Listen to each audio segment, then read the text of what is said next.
नमस्कार दोस्तों, आज हम एक ऐसी शख्सियत की कहानी लेकर आए हैं जो साहस, वचन की पवित्रता और समाज के प्रति जीता जागता उदाहरण। यह कहानी इतनी प्रेरणादायक और रोमांचक है कि इसे सुनकर आपका मन श्रद्धा और गर्व से भर जाए। तो चलिए शुरू करते हैं।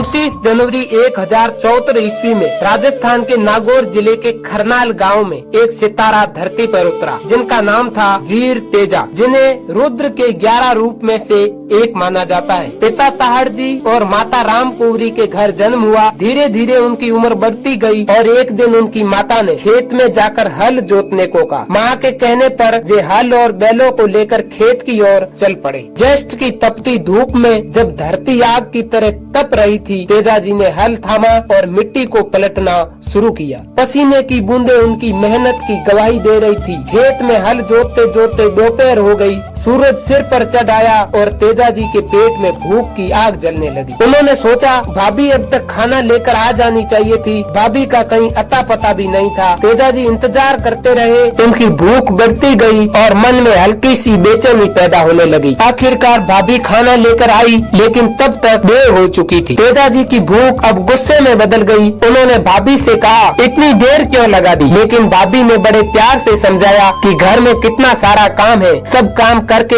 आपके लिए खाना लेकर आई हूँ। लेकिन तेजा जी ने खाना खाने से मना कर दिया। तब भाभी ने कहा, मुझ पर नाराज मत हो तेजा, अपनी पत्नी को ससुराल से ले आओ जो वहाँ बैठी है, वही तुम्हारे लिए समय पर खाना बनाएगी। यह सुनते ही तेजा जी का गुस्सा और तेज हो गया। भाभी की ये बात उनके दिल में तीर की तरह चुभ गई। तेजा जी खड़े हुए और सीधे घर की ओर चल पड़े। घर पहुँचते ही माँ ने पूछा, तेजा क्या हुआ? क्या हल की हाल टूट गई या बैल थक गए? तेजा जी बोले, ना ही हल की हाल टूटी और ना ही बैल थके हैं। भाभी ने मुझे कड़वे बोल बोले हैं। माँ तू बता, मेरा विवाह कब हुआ था? मेरा ससुराल कहाँ है? मेरा विवाह किसने किया था? माँ ने उन्हें शांत किया और कहा, तेरा विवाह बचपन में किया था। तेरे मामा ने तेरी सगाई की थी। तेरा ससुराल पनेर गाँव में है। तेजा जी ने हुक्म दिया कि मेरी लीलन घोड़ी को श्रृंगारो। भाभी ने कहा, देवर जी परनी को लाने से पहले बहन राजल को घर ले आओ जो कब से तुम्हारा इंतजार कर रही। तेजा जी राजल के ससुराल गए, अपनी बहन राजल को घर लेकर आए। भाभी के कहने पर तेजा जी ने जोशी को बुलाया ताकि पत्नी को लाने का शुभ मुहूर्त निकाला जाए। लेकिन जोशी ने कहा, अभी कोई सही मुहूर्त नहीं है। यह सुनकर तेजा जी का धैर्य जवाब दे गया। फिर भी वे निश्चय के साथ ससुराल की ओर चल पड़े। यह उनका साहस था जो उन्हें हर बाधा से पार ले जाता था। ससुराल पहुंचते ही तेजा जी का स्वागत सास के कड़वे बोल से हुआ जो गाय से दूध निकाल रही। सास के बोल सुनकर तेजा जी वहाँ एक पल भी नहीं रुकना चाहते थे, पर पेमल के समझाने पर उस रात ससुराल में ही रुके। आधी रात को लासा गुजरी तेजा जी के पास आई और उन्हें जगाया। उसकी आंखों में आंसू थे। उसने कहा, तेजा चोर मेरी गायें लूट ले गए हैं, मेरी मदद करो। अगर सूरवीर हो तो वार चढ़ो, मेरी गायों को छुड़ा कर लाओ। ये सुनते ही तेजा जी का खून खोल उठा। गायें उनके लिए सिर्फ पशु नहीं थी, बल्कि सम्मान और संस्कृति की प्रतीक थी। उन्होंने तुरंत गुजरी की गायों को छुड़ाने का संकल्प लिया और गायों को छुड़ाने के लिए निकल पड़े। रास्ते में तेजा जी को एक जलता हुआ नाग दिखाई दिया। दया से भरे उनके दिल ने उसे आग से बचाया, लेकिन नाग नाराज हो गया और बोला, तूने मुझे बचाकर बहुत बड़ा अन्याय कर दिया,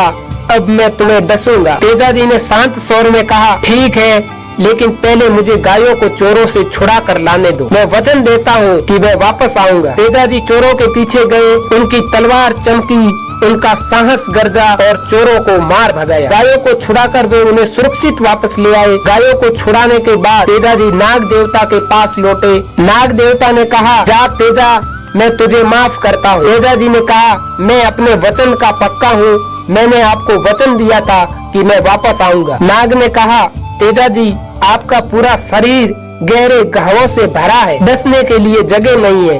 तेजा जी ने अपनी जीभ पर नाग को डसवाया और घोड़ी से नीचे गिर पड़े। यह देखकर पशुओं को चराता हुआ आंसू देवासी उनके पास आए। तेजा जी ने उन्हें अपनी पगड़ी देकर पत्नी पेमल के पास ससुराल भेजा और कहा, यह मेरा संदेश पेमल को देना। तेजा जी ने अपनी वफादार लीलन घोड़ी के जरिए खरनाल में संदेश भिजवाया। तेजा जी के इस बलिदान को देख उनकी घोड़ी लीलन बहन वांकल अपने प्राणों को रोक न सकी और धरती में समा गई। पत्नी पेमल सूर्य की अग्नि में समा गई। ये दृश्य इतना मार्मिक था, सृष्टि भी रो पड़ी। 28 अगस्त 1103 ईस्वी में 29 वर्ष की उम्र में तेजा जी ने अपने प्राण त्याग दिए। उन्हें राजस्थान, गुजरात, मध्य प्रदेश और हरियाणा में लोक देवता के रूप में पूजा जाता है। उनके गीत और यादें जनमानस के मन में बस गई है और हर साल तेजा दशमी पर लोग उनके बलिदान को याद करते हैं और भाद्रपद की शुक्ल पक्ष की दशमी को विशाल मेला भरा जाता है। दोस्तों,